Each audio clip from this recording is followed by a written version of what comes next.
Então, bom dia, saudade de você, segundo ano. Hoje a gente vai ver a segunda parte da aula sobre a pop art, tá?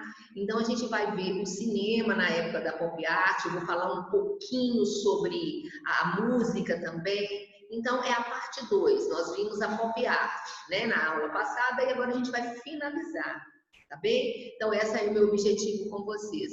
Muito bem, nós vimos que a princípio, né, os trabalhos da pop art, eles eram bem engraçados, tinha humor, tinha uma ironia, os artistas falavam sobre os ícones, né, dessa sociedade de consumo. Pop art começa na Inglaterra, mas ela ganha, assim, chão realmente nos Estados Unidos, né, e eles celebravam esses ícones de um consumo que começa a ficar muito maior a partir do final da Segunda Guerra, sobretudo no final dos anos 50 e nos anos 60, né, gente?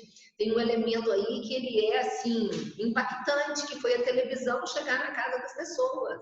Antes era o rádio, agora a TV. Então, além do som, eu tenho a imagem, e isso faz com que crescesse, né? Fez com que crescesse os desejos. Desejos de quê? De consumir, né? De ter as coisas, o shampoo, o aspirador, o sofá, etc, etc, etc, né?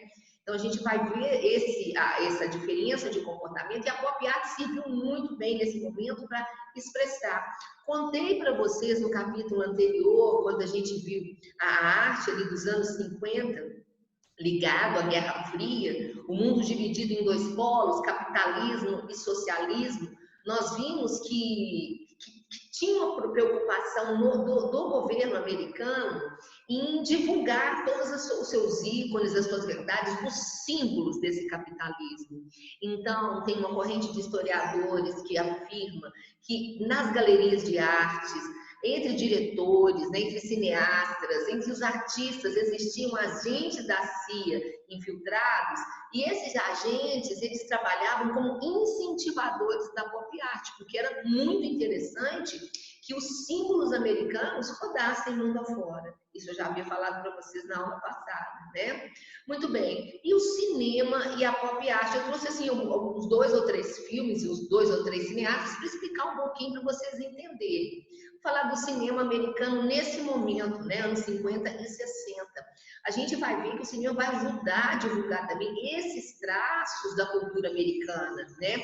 Tipo assim, a juventude rebelde que bebe Coca-Cola, que usa jeans, que usa um carro, né, que consegue dirigir. Então, os produtos, os símbolos, os ícones dessa sociedade americana, o rock que começa a ser, né, também a fala da juventude. Então, esse povo que acreditava no capitalismo, né? E os símbolos americanos reforçavam essa crença e, por outro lado, a ideologia. Então, o cinema ajuda. Então, eu trouxe para vocês aí um filme que é O Rebelde Sem Causa, né? A tradução seria essa, com um grande ator aí, que também tem uma carreira muito curta. Ele morre aos 24, 25 anos, que foi James Dean. Observe a caracterização, o visual mudou. Nós vimos na aula passada sobre a moda, quando a gente estudou a moda, né, dos anos 50 e 60, as transformações. Agora tem a moda do jovem, né? Lembrando que adultos, jovens e crianças até os anos 50 vestiam praticamente o mesmo desenho de roupa, né? Nós vimos até nas fotografias. Agora não. O jeans, essas jaquetas de couro, os cabelos, observem os cabelos, né? Tem um quê de mais ou menos penteado, o outro jogado, o comprimento dos cabelos, a gente vai ver uma mudança radical. Então, um dos grandes exemplos é esse filme e esse ator, James Dean, que ele é lembrado como um ícone. E o que ele representa também? Apesar desse crescimento do consumismo, a juventude se sente distante, né, de seus sonhos, de possibilidades. Então, esse filme ele é lembrado, tanto o personagem quanto o ator também, né, como um ícone dessa desilusão adolescente, né, e desse distanciamento social, que é expresso no título do filme, olha, Rebelde Sem Causa, tá vendo? Que estreou, né, nos Estados Unidos e foi marcante aí como representante da pop art e de tudo isso que a gente está falando, tá? E trouxe um pouquinho sobre o nascimento, a morte de James. Tudo isso, todos esses trechos, esse filme vocês podem baixar, né? Assistam pelo menos uma parte, se puderem assistir o filme todo, né? São filmes de uma outra época, de uma outra linguagem. O cinema de vocês hoje ele é muito rápido, é muito cheio de efeitos especiais, né? E realidade com fantasia, chega a ser até um pouco cansativo, o exagero dos efeitos que a gente vê nos filmes, né? 3D, etc. Os ritmos desses filmes antigos que a gente conversa aqui, nós vimos com o segundo ano a história do cinema, são bem diferenciados, se a gente comparar com os filmes que vocês assistem, né, agora, na atualidade. Outro filme aí que marca essa época da pop art, da tradução para o português, esse filme ficou Bonequinho de Luxo, mas o título original é Café da Manhã na Tiffany's. Tiffany's, uma das lojas mais chiques de Nova York, uma joalheria, né? As vitrines maravilhosas, os produtos, né, fantásticos e caríssimos. E é um filme ícone também, né? Que marca a grande interpretação de Audrey Hepburn, que faz aí uma jovem, ela se casa no interior, mas ela separa do marido, ela foge para Nova York, porque o grande sonho dela é se tornar uma atriz de Hollywood, e para isso ela precisa de um novo marido rico. Então, onde que ela vai buscar esse marido rico? Onde ela vai procurar? Na Tiffany. Todas as manhãs ela passa as manhãs e os dias como se fosse uma cliente andando ali pela Tiffany, olhando as vitrines, olhando os preços dos anéis, etc. Então é assim que ela procura capturar um futuro marido rico. Mas na verdade a gente vê durante o filme que ela é uma acompanhante, né? É como se fosse, vocês falam, uma menina de programa, né? E nessas histórias aí, ela mora num apartamento de quinta categoria, um prédio pequeno, cheio de gente, né? E a gente vê o contraste entre o sonho e a vida real dela. E ela, num desses dias aí, chega um vizinho, que é um professor tão pobre quanto ela, mas como ele não olha para ela, quanto os homens lá da Tiffany, em mediações, olham, né, como objeto de desejo, começam entre ela e esse professor, uma amizade, uma confiança, você já sabe onde isso vai dar, né? E ela luta, porque não é o tipo de parceiro que ela quer, ela tem o ideal, se tornar atriz. Então, vocês estão vendo quantas coisas são levantadas, e é um dos filmes característicos dessa época aí.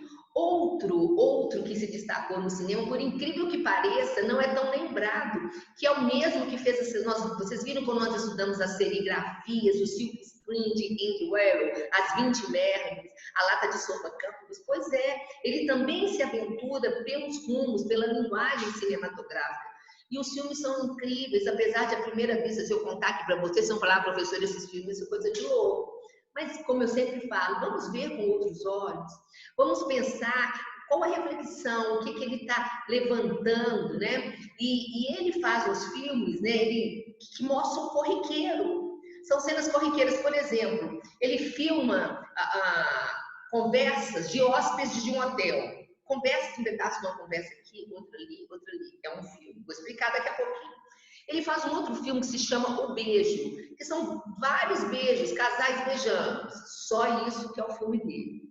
Tem um outro filme que ele mostra, da janela do prédio dele, ele coloca uma câmera e na paisagem tem uma torre, um grande arranha-céu americano.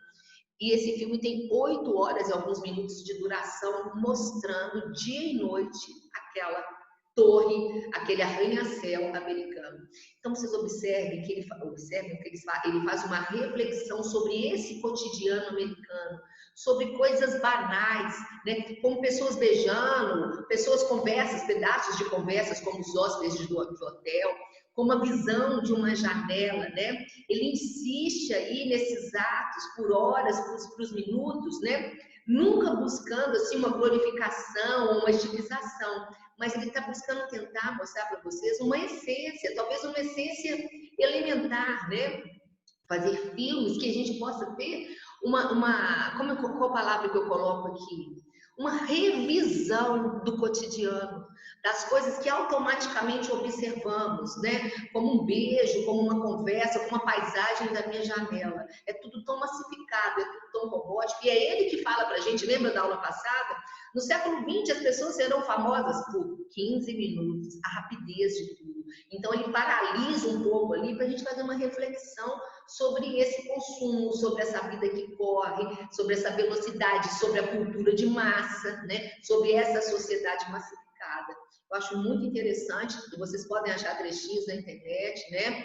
E olha só, eu trouxe em negrita para vocês, é como se essa insistência pela duração do filme, pela duração do tempo, o artista limpasse qualquer interferência que pudesse denotar talvez uma articulação mais emotiva. E por conta dessa automação, desse tédio, ele traz uma reflexão sobre o momento que a gente vive, né? Naquela época, né?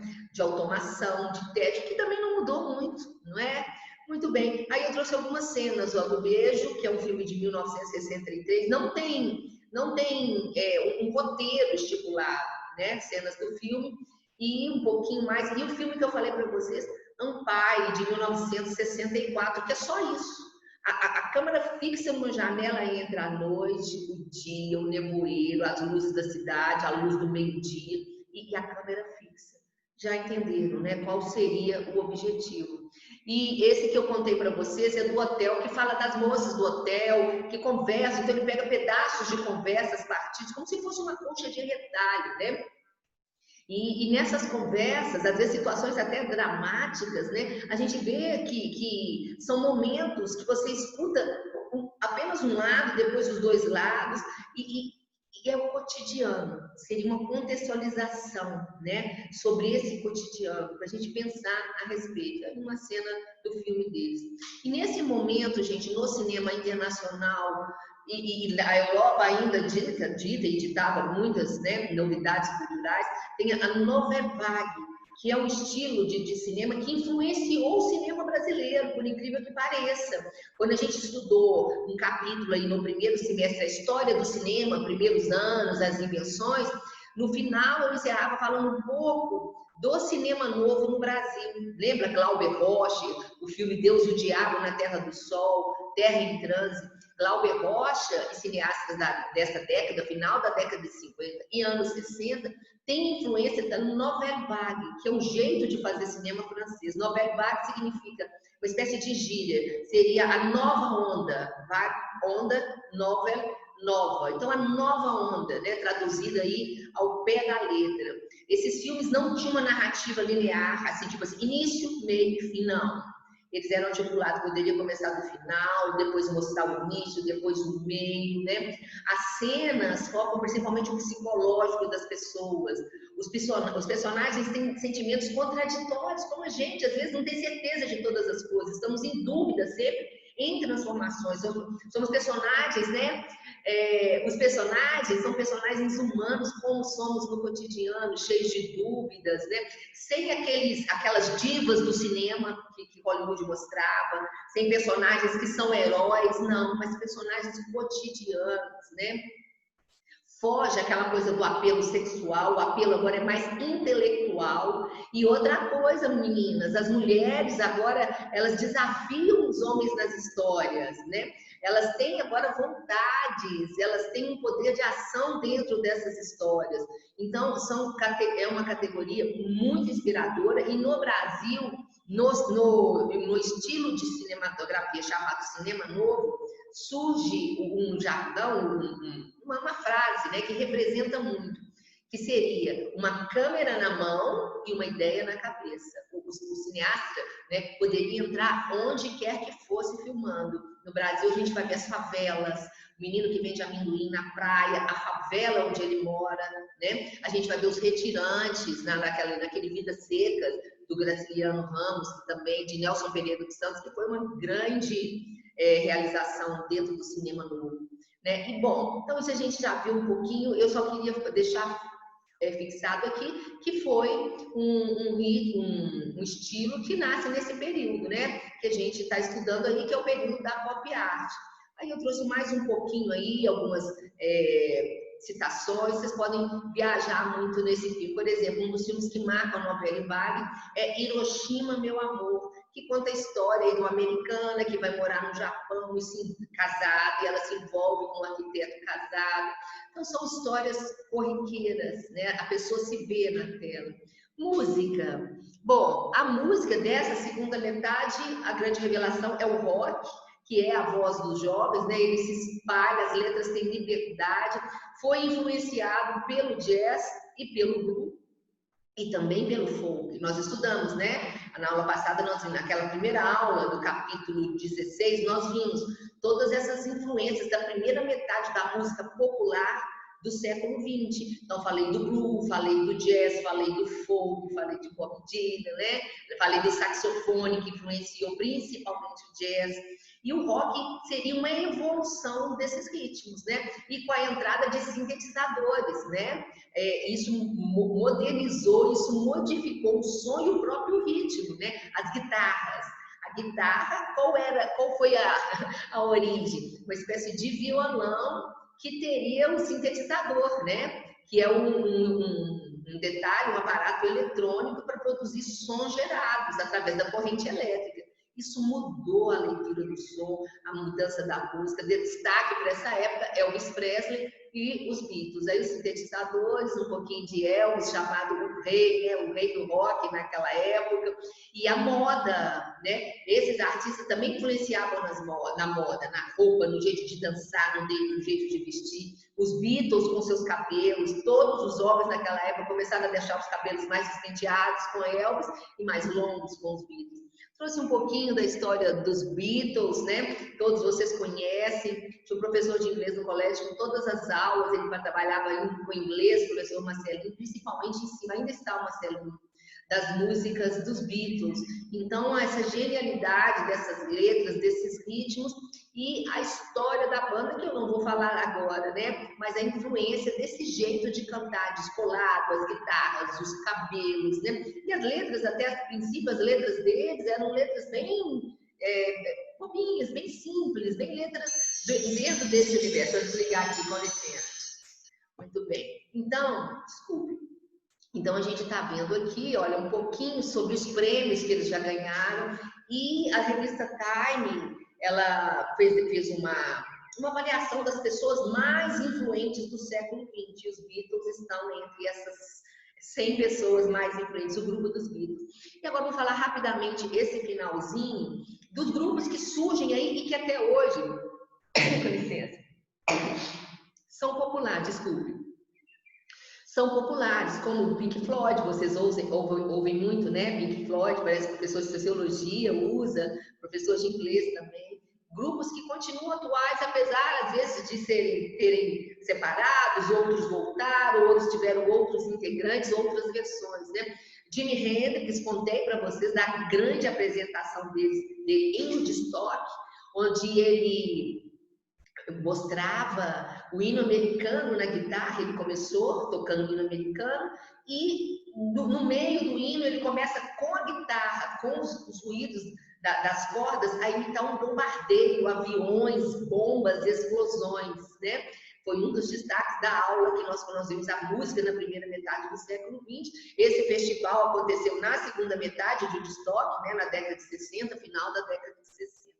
E outros ritmos, né? Outras bandas como The Doors, e ritmos que hoje a gente acha comum, mas que surge aí como esse gênero que é o funk, né? Que também seria uma evolução, principalmente do blues e do jazz, né? Com esses elementos, com esses instrumentos, com baixo elétrico, com a bateria, a inspiração africana. E esses tipos, tanto o funk, quanto o hip hop, quando disco música, eles deram voz principalmente aos negros, né, nos subúrbios de Nova York. São ritmos que surgem nessas comunidades, né? O soul também, que é um ritmo de origem dos descendentes, né, dos escravos e dos negros americanos. Então, seria a voz dessas comunidades. São ritmos maravilhosos. Não vamos ouvir hoje, só estou citando o hip hop, que vocês conhecem tanto e até dança. Também surge nesses bairros na periferia de Nova York na década de 70, né? e era considerado a voz dessas pessoas que não eram ouvidas, né? E são ritmos hoje que se espalharam por várias partes do mundo. Muito bem, esse pedacinho da segunda parte eu encerro aqui, tá?